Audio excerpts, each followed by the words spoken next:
The views expressed are solely those of the speaker and not necessarily those of Paltalk.com, AVM software, or its advertisers.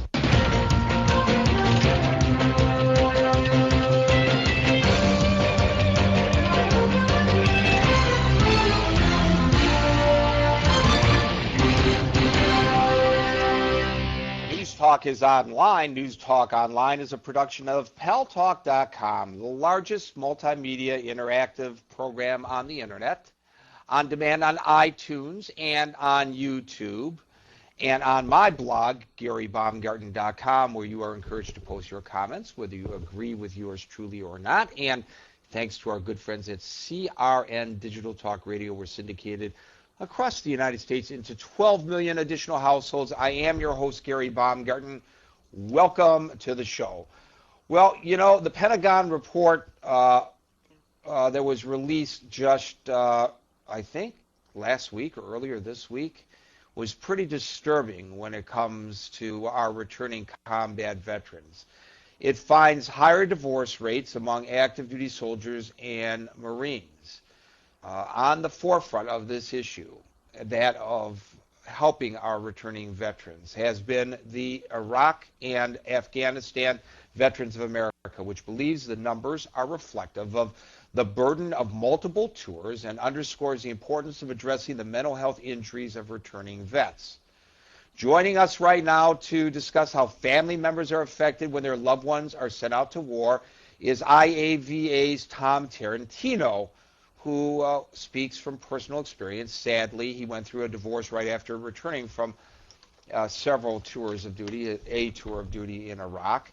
The IAVA believes that service members missing holidays, birthdays, wedding anniversaries, sometimes years in a row, return to a different family environment than the one that they left. Their service to the nation puts both emotional and financial strain on their households as well as on themselves. Nearly 20% of Iraq and Afghan veterans report symptoms of post-traumatic stress disorder or major depression.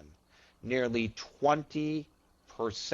Those, by the way, ladies and gentlemen, are the ones who are reporting it. The IAVAA recently partnered with the Ad Council. They launched a public service campaign that maybe you have seen. It's designed to inform spouses and families about the resources available to ease the transition for veterans returning from Iraq and Afghanistan. A little bit about our guest. Tarantino enlisted in the U.S. Army Reserves in 97 as a civil affairs specialist. He served in Bosnia in 2000. Among the things he did there was assist in the repatriation of over 3,000 refugees in Iraq.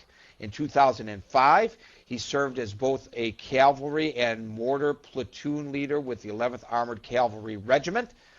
And among several responsibilities, he led security patrols through North Baghdad, providing stability and support to Iraqis trying to rebuild the country. He was awarded the Bronze Star for his service in Iraq.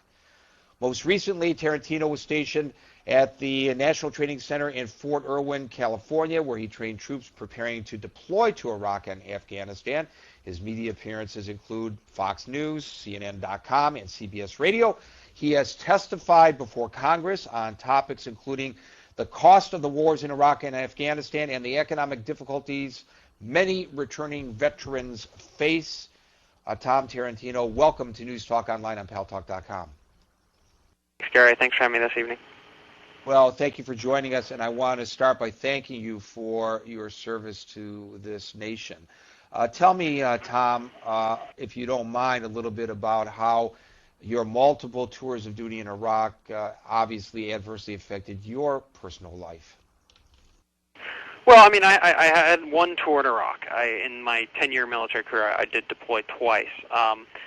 But, you know, a tour in Iraq, and I was gone for 12 months, is very stressful. It's very stressful on couples, and it's very stressful on military families for a whole number of reasons. I mean, there's your typical separation issues, but I think the issues that really push these relationships over the edge are the issues with readjustment when you come back home.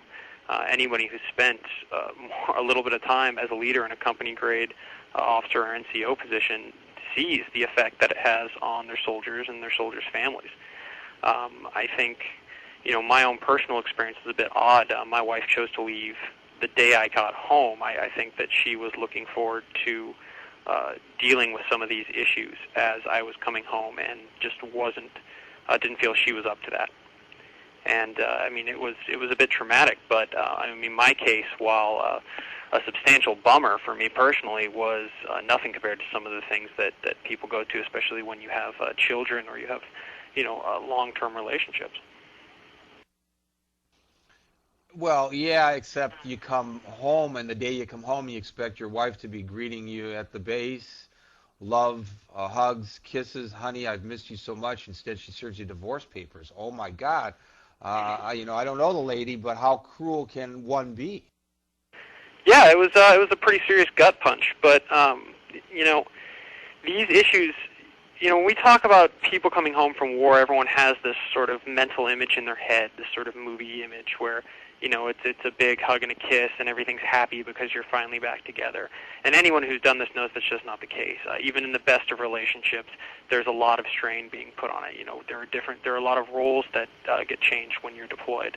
Your spouse, male or female, tends to take on a lot more responsibility running the household. They take on a lot more responsibility with the children, and the role change is very substantial. And so everyone, they tell us when we come home, don't expect it to be all hugs and puppies.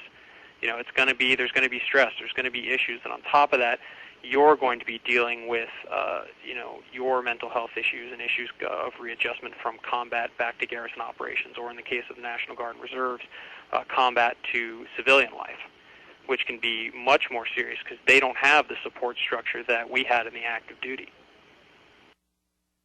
So just telling you that things are going to be different really doesn't prepare you for what you're going to really see. How do they do that? I mean, is that all they do, or do they really put you through a transition program to help you return to civilian life or stateside life? Well, every unit does it a little bit differently. I was fortunate that our colonel in the